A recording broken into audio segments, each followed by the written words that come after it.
I would also say that very often peer reviewers working on our academic papers tend to have a negative mindset. They tend to think, where are the problems? Where are the issues with this paper?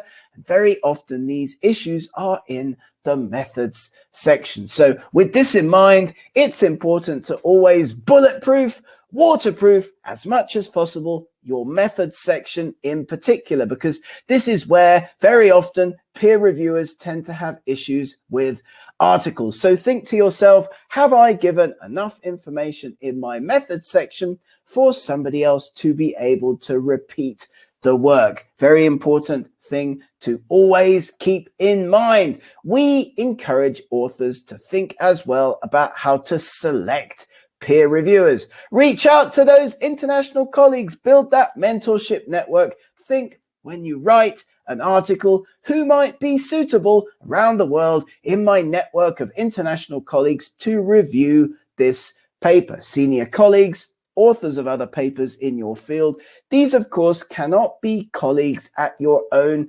current institution. They can't be former or present students that work with you in your research group. And of course, they also can't be current collaborators. These would all represent conflicts of interest in the peer review process. And I would say as well that when you are thinking about, colleagues that might provide good reviews for your paper, reach out and talk to people about your research. It's always a good idea to send out those abstracts, maybe a summary of your work to international colleagues. I did this when I was a PhD student. Can I get some feedback on my most recent project? I would say this is how you build that network. This is how you get people knowing about your research. So how's it done? It's done using academic networking channels, ResearchGate, academia.edu, LinkedIn, Google Scholar. Do you have a mentorship network?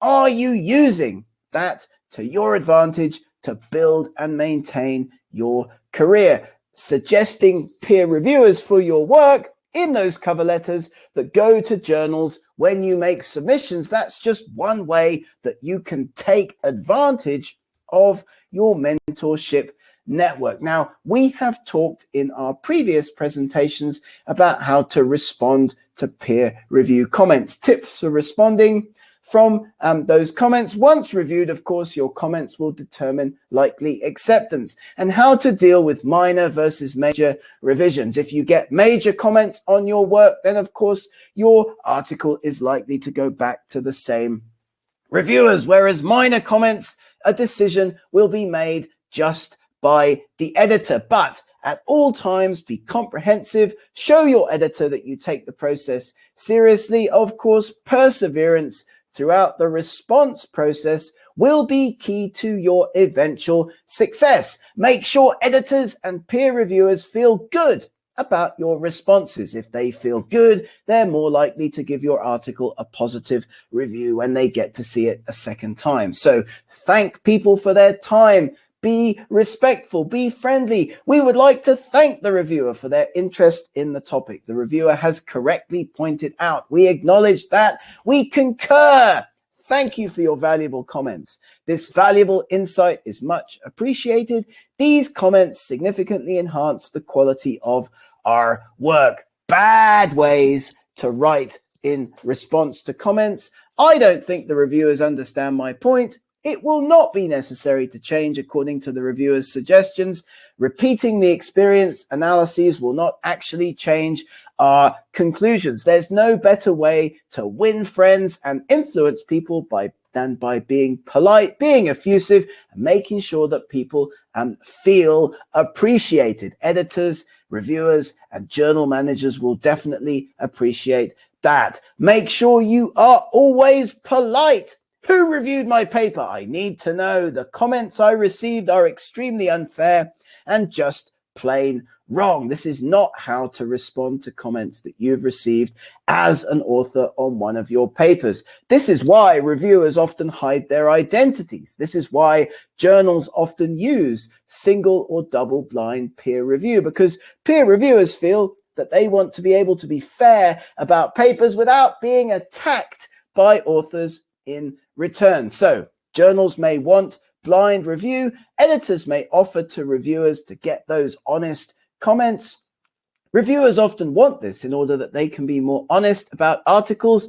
And of course, as you will know, open and blind peer review can be open to abuse, especially when peer reviewers know the author's identity. So as an author, maximizing your career potential, check which kind of peer review your target journal is using. Choose which kind of peer review works best for you, double blind, single blind, or completely open. And of course, consider using those preprint servers and open peer review journals as well. Making a response document is important, interleaving the comments that you get back with those changes that you've made, and making sure that it's easy for the editor, for the peer reviewer to see all the changes that you've made. Here's a document response to revisions letter that we can provide you with as a Word document template at the end of our session today. If you'd like to get this template, please do get in touch with one of our team. There are a number of things to avoid as authors submitting papers to international journals. One of them is trying to get additional authors added to the paper once the paper has already been accepted. You will need an ORCID ID in many cases in order to make that journal submission. So have a think about getting an ORCID ID if you haven't already got one as a researcher. Be polite. Writing to editors, make sure you communicate effectively, make sure you are polite. Here you can see some examples of real good emails and real bad emails. Maximizing your success in terms of communication is all important as an international author. Thank you so much for listening to this short presentation. My name's Gareth Dyke. This has been a short webinar presentation brought to you by Bentham Science, Top Edit and Diffusion Editing.